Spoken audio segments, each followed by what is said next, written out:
السلام علیکم ورحمۃ اللہ وبرکاتہ۔ حضرت یونس علیہ السلام اللہ کے نبی ہیں اور قوم بنی اسرائیل سے ہیں۔ آپ کی زندگی کا ایک عظیم واقعہ کہ جس میں ہمارے لیے نصیحت ہے، عبرت ہے اور فوائد بھی ہیں۔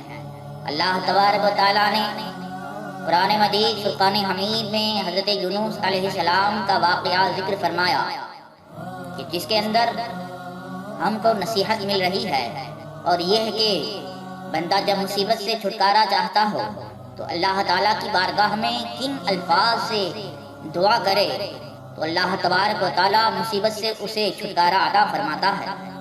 وہ دعائیں مستجاب کیا ہے تو انشاءاللہ تبارک و تعالیٰ ہمیں اس واقعہ میں پتہ چلے گی۔ حضرت یونس علیہ السلام کی زندگی کا واقعہ جیسا کہ تفسیر نعیمی کے اندر موجود ہے، وہ کچھ اس طرح ہے کہ حضرت عیسیٰ علیہ السلام سے 800 سال پہلے ملک عراق میں ایک قوم جس کا نام سیریا تھا وہ آباد تھی، اور انہی کی سلطنت تھی۔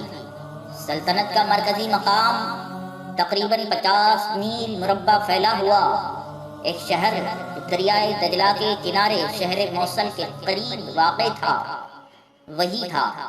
اس شہر کا نام شہر نینوا تھا۔ یہ قوم بہت ظالم اور بت پرست تھی۔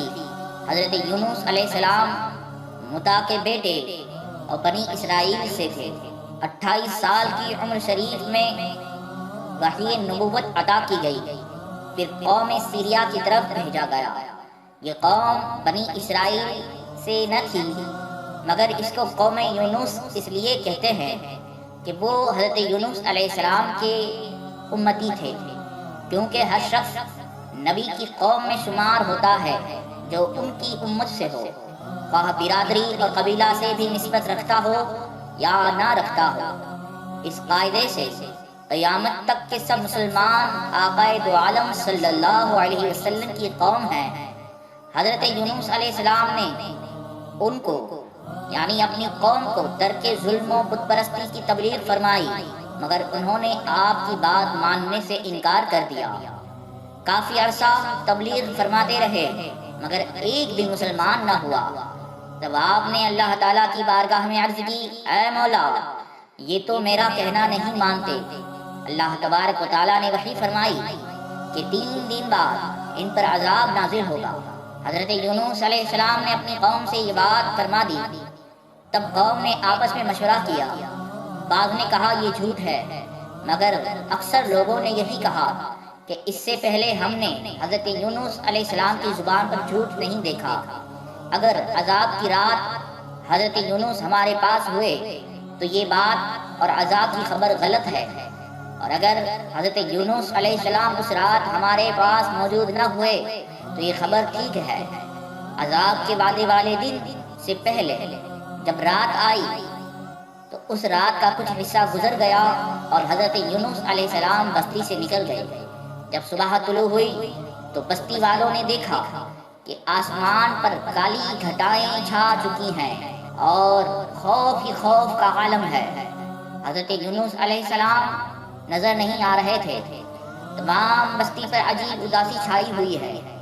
گھٹاؤں کا اندھیرا لمحہ بلمحہ زیادہ گہرا ہوتا جاتا ہے۔ تب سمجھ لیا کہ اسی بادل میں عذاب ہے، اور یہ بھوکا عالم عذاب ہی کا پیش خیمہ ہے۔ پریشان ہوئے، دوڑے حضرت یونس علیہ السلام کو تلاش کرنے لگے، مگر آپ نہ ملے۔ اب عذاب کا یقین بڑھ گیا۔ بس پھر کیا تھا، سب بڑے بوڑھے عورت مرد بچے جوان گھروں سے باہر نکل آئے۔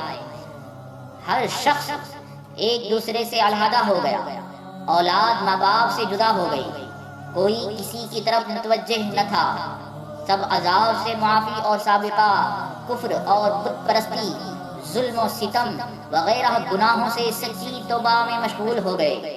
سجدہ ریز ہو کر، رو رو کر، گڑ گڑا کر اللہ تعالیٰ کی بارگاہ میں عرض کرتے تھے، اے ہمارے معبود، ہم تیری وحدانیت پر اور تیرے انبیاء کی نبوت پر، ان کی تبلیغ پر سچے دل سے ایمان لاتے ہیں۔ ہم بت پرستی، ظلم سے، ستم سے توبہ کرتے ہیں۔ اللہ تبارک و تعالیٰ کی بارگاہ میں جب حضرت یونس علیہ السلام کی قوم نے گڑ گڑا کر رو رو کر توبہ کی تو عذاب ان سے ہٹا دیا گیا۔ ادھر حضرت یونس علیہ السلام بستی سے نکل کر دریائے دجلہ کے کنارے پہنچے اور کشتی پر سوار ہوئے۔ یہ واقعہ جمعہ کے دن محرم کی 10 تاریخ عاشوراء کے دن ہوا۔ اس زمانے میں عجیب قانون قدرت تھا کہ جس کا غلام بھاگ کر دریا پار کرنے کی غرض سے کشتی میں بیٹھتا تو بیچ دریا کے اندر کشتی رک جاتی اور ملاح کو پتہ لگ جاتا تھا کہ کوئی بھاگا ہوا غلام، فرار شدہ غلام کشتی میں بیٹھا ہے، تو وہ قرعہ ڈال کر نام کا پتہ لگا لیتا۔ جس کا نام نکلتا اس کو دریا میں پھینک دیتے تو کشتی چل پڑتی۔ اسی طرح یہاں بھی ہوا کہ کشتی رک گئی۔ جب ملاح نے قرعہ ڈالا تو حضرت یونس علیہ السلام کا نام نکلا۔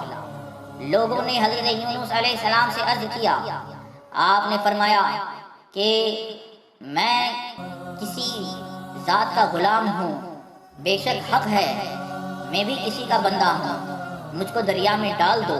انہوں نے آپ کو دریا میں ڈال دیا، کشتی چل پڑی۔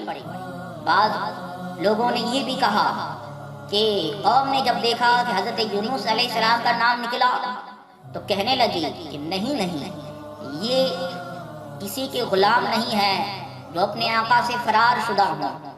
دوسری مرتبہ قرعہ ڈالا گیا، حضرت یونس علیہ السلام کا نام ہی نکلا، حتیٰ کہ تیسری مرتبہ بھی حضرت یونس علیہ السلام کا نام ہی نکلا۔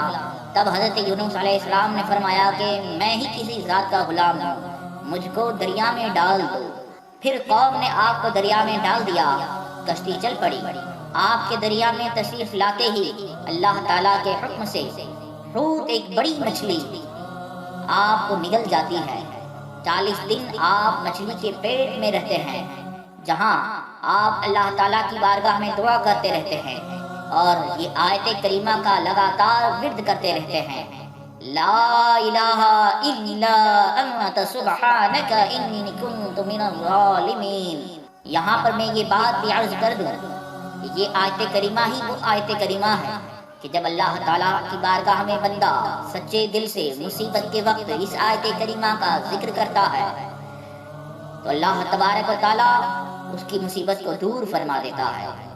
اس لیے ہمیں چاہیے کہ اللہ تعالیٰ کی بارگاہ میں پریشانیوں سے چھٹکارے کے لیے زیادہ سے زیادہ اس آیت کریمہ کا ورد کیا کریں۔ اب حضرت یونس علیہ السلام مچھلی کے پیٹ میں ہیں، 40ویں دن آپ کو مچھلی نے دجلہ کے کنارے پر اگل دیا۔ کچھ لوگوں نے کہا اس وقت آپ بے ہوش تھے اور بہت زیادہ کمزوری ہو گئی تھی، آپ کی جلد جو ہے وہ قریب نکل چکی تھی اور آپ کو اس وقت ٹھنڈی اور تپش نہ لگے۔ اللہ تبارک و تعالیٰ نے اس لیے کدو کی بیل سے آپ پر سایہ فرما دیا اور مشک نافع والی ہرن نے آپ کو دودھ پلایا۔ 50 دن بعد آپ طاقت یافتہ ہو کر قوم میں تشریف لائے تو سب قوم بہت خوش ہوئی۔ آپ کے دست مبارک پر ایمان کی بیعت کی۔ تفسیر ساوی میں ہے آپ بستی سے نکل کر پہلے جنگل میں بیٹھ گئے اور عذاب کو دیکھتے رہے۔ عذاب ٹل گیا۔ قوم یونس علیہ السلام کے مسلمان ہونے کے بعد ان کے آپس میں ظلم بھی ختم ہو گئے اور ان کو اللہ تبارک و تعالیٰ کی طرف سے بہت وافر رزق سے نوازا گیا۔ تقریباً 100 سال ان کی سلطنت قائم رہی۔ یہ ہے حضرت یونس علیہ السلام کا پورا واقعہ جو تفسیر نعیم میں موجود ہے۔ السلام علیکم ورحمۃ اللہ وبرکاتہ۔ ضرور سبسکرائب کریں، شیئر کریں، لائک کریں۔ السلام علیکم ورحمۃ اللہ وبرکاتہ۔